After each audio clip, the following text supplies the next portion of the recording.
Good morning, guys. Dude, I swear, tonight I thought I heard someone messing around with your bike for a second.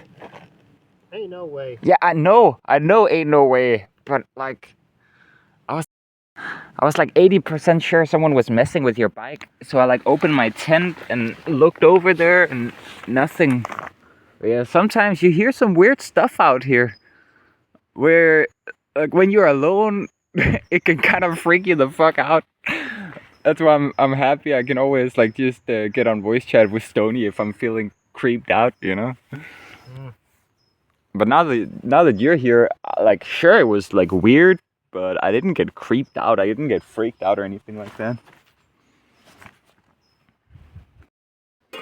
I'm gonna make the last few eggs that we got left, 4 eggs. And I was just talking to Dion about an idea that I've had for a few years that I never really took seriously. I have been entertaining the idea of potentially, and don't get this the wrong way, but potentially offering something like a boyfriend experience. I know I'm not really interested in prostitution. I don't want to have sex with anyone, but apparently there's like this huge female loneliness epidemic going on, and increasingly they want, these validating experiences of dates and stuff, and I'm really fucking good at that, I'm always complimenting people and getting them kind of smitten and stuff. Having girls smitten over my compliments and my eye contact and shit. I think I could probably provide a pretty decent boyfriend experience. I should probably make a website and start offering that. Yeah, I don't really want it to get physical. Just like take him out on nice dates that I don't have to pay for, and just like have a nice time. Maybe I end up doing that. Let's see. Dion's eggs already. Just salt on rye bread. I cleaned off the dishes. Now I just gotta rinse them off with this thing, the nano bidet. Yeah, I'm gonna rinse them off now. I will admit though, it's getting pretty fucking cold already. Like, it's a month until mid-October and my fingers are already getting pretty cold doing the dishes. Ah, man, I'm in a lot more of a hurry getting out of the country than I'd initially thought. I hope I can find a way to make money for the solar panel or to get Dion to help me out with it, because I just don't think Mike is gonna realistically join us. Maybe for 10 days or so, but I just don't see it happening, man. I'm losing hope in him. Oh, we just fixed up Dion's bike. This thing had gotten stuck into the rear wheel. The chain had come off and stuff. I had to flip it over and fix it up. Yeah, this one's broken. Thankfully, I had a spare one. So, throwing this one out. I don't want to get oil over everywhere. I got most of the grime off my 2 fingers I used to get the chain back on there. Rubbed it off on some rotten wood. It's kind of spongy. Alright, let's pack down. Let's get out of this beautiful area. Dion's reaching out by email to, I guess, the only company that has the foldable or rollable solar panels that I consider the most ideal for this kind of nomadic life. They're lightweight, they're rollable, but unavailable globally except for this one website apparently. It's in America, so shipping's probably gonna be expensive, but we're just gonna hit him up for a quote because, yeah, winter's coming. Alright, we're all packed up. Yesterday we just swept all the branches off to the sides. Oh, there's a bit of plastic here. We're not gonna leave that behind. Okay, we just swept the branches off to the sides to not have them poke up through the tent. No, we're all packed down. I got my backpack here. What? And Dion, he still has to pack his stuff down a bit. He's just busy looking up the brand of jackets that I got mine from. It's a pretty cool brand, at least for jackets. I'm wearing my winter jacket today, but I don't know, maybe it's gonna be a warm day. I don't see any clouds. Maybe I made a mistake, a miscalculation. Let's see. People leaving garbage out here. We're bringing it with us. We can't have this shit. Okay, we just made it out of the forest. We're back out on the road that we came from. We're going back in the same direction, but towards Odense instead of Nyborg. Let's go. So there's some kind of issue with Dion's bicycle after this yellow thing got stuck in it yesterday, where you can't see it right now, but the teeth on the gear on the rear, they just keep turning. Like the gears, they're no longer fixated, they just turn with the chain, so you can't pedal the bike. And of course I forgot my wrench. It's the only thing I forgot at the apartment, and that's the thing we need right now. So we're just gonna walk over to this house in the distance and ask if we can borrow a wrench, hopefully fix the issue without having to go back to Nyborg. Let's see. First house, no dice. Let's move on to the next house up there. See if we're luckier. It's brutal. The second house, she said no tools. Third house, no one's home. I'm going in advance for the fourth house. Hopefully there'll be something there. This isn't shaping up. It's so beautiful, man. I wanted to ride around in this weather, not drag the bicycle along. Okay, so finally, in the next house I went to after that clip, a guy who had a little bit more of an idea about bicycles than me told me that it's basically busted. It's fucked. And we're gonna need to replace some mechanism inside of the rear wheel, most likely.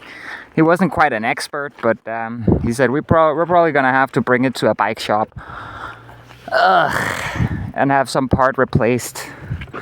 So we're just heading to the church off in the distance to grab a bus to go back to Nyborg, where we were yesterday. And from there we'll figure out what we do next. I'm gonna push Dion to the next bus stop, and then we'll take the bus to Nyborg. Let's go. We got on the bus, and I just told Dion there's like a 0.1% chance there's gonna be anyone to control our tickets. And what happens? There's someone to control our tickets. But she was so nice, she didn't call the cops. Apparently they don't give foreigners fines anymore, they just call the cops. So yeah, thank God we didn't have to deal with any of that. She was nice, she just gave me a ticket. And that doesn't matter, right? I owe millions to the government.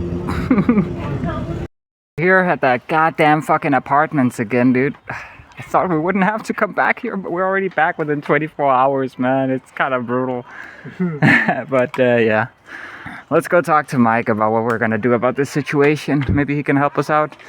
Maybe he's got a friend who can let us borrow a bicycle. Let's see.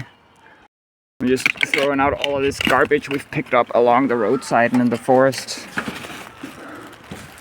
There we go. Since like maybe the Corvette, especially like the newest one, and like the Viper. But the Viper will kill you though. You got some mean cars over there. I mean, yeah, it's mostly like muscle cars, like the Shelby Mustangs, some of the big block Camaros. I mean, I gotta admit, I am not a Tesla fan whatsoever, but there is just something incredible about the Tesla P85D or whatever it is, the Plaid, the super fast version, you know? That can accelerate from 0 to 60 in like no time, faster than any car really. When the Tesla first came out, they started making a bunch of news like, wouldn't Teslas like be like a cider to come in dystopia? I don't want to own a Tesla. I'm just saying I'd like to in the future, because at some point I'm gonna grow old, right? I'm not gonna be able to like bicycle or electric unicycle around the world indefinitely, right? At some point I'm gonna have to get some kind of a, well, people would probably assume a van or a box truck or something like that. And yeah, sure, I'd like that, but currently there aren't really too many good options when it comes to getting an electric version of such a vehicle. And so I feel like it's kind of alright for me to wait around for the next few decades, riding around on electric unicycles and bicycles as I wait for a good model of electric box truck or electric van to come around. I want something big, you know, something where I can make a shower and a bathroom and a kitchen and everything. Honestly, dude, electric technology don't really work well with a big truck. Well, for me, it's all about being able to charge it up properly, and electric vehicles have come far. Even electric vans and box trucks and even electric buses and stuff, it's all getting better year by year, quite maybe not exponentially anymore, but in quite a fast pace. And so I believe at the time that I would be able to afford something like this, and by the time it's available and in a form that I see fit, I could move away from the more wild lifestyle of doing all this with just a backpack and an electric unicycle or a bicycle to doing it in an actual mobile kind of home, you know, with an oven and a full size stove top with 4 stoves and you know, a fridge freezer combo and a shower and all these luxuries, like a bathroom and a ton of different stuff. No, that's far too small. I'd like something like a box truck, you know, something like a, you know, those vans where they have like a big square box on the side. Sometimes it sticks in over the. It's expensive to run a big truck though. But the thing is, I don't want to use fuel with it. I would like to recharge a massive battery that I built. Still, like, I understand, but like I'm getting really good with electricity, and I would be able to build a massive battery for this thing, and be able to like install solar panels all over it, and yeah, I'd be able to store huge amounts of energy and discharge it at my whim. Elgiganten over there.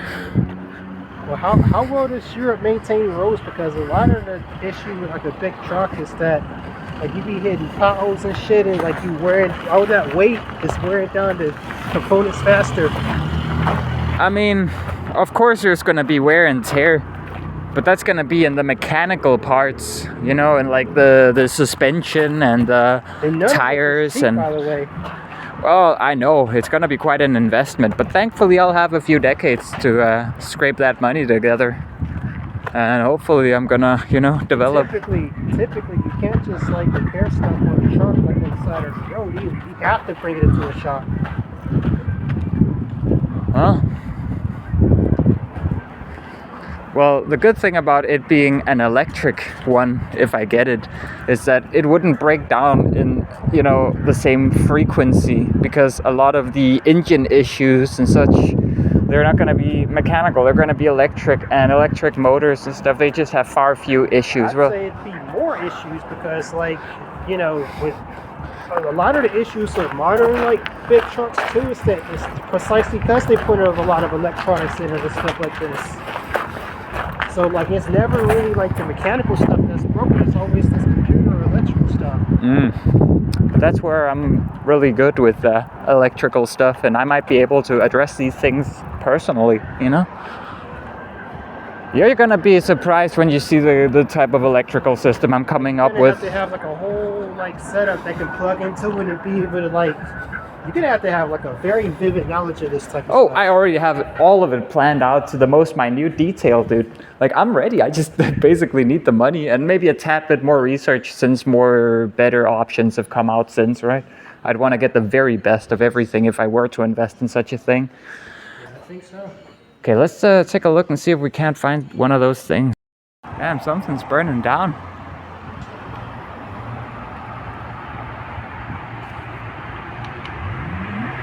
No, it wasn't a car. I just thought it was because there was a car behind it when the fire was going off. Me and Dion's just chilling in the apartment now, kind of waiting to figure out what the fuck we're gonna do. We're just gonna sleep here tonight, and then we're gonna have to figure something out with the bicycle, I guess tomorrow. Yeah, we're just chilling out here for now. Me and Dion wanted to show how grateful we are for the hospitality of the guy who owns the apartment, so we took his old couch down here for storage until he throws it out.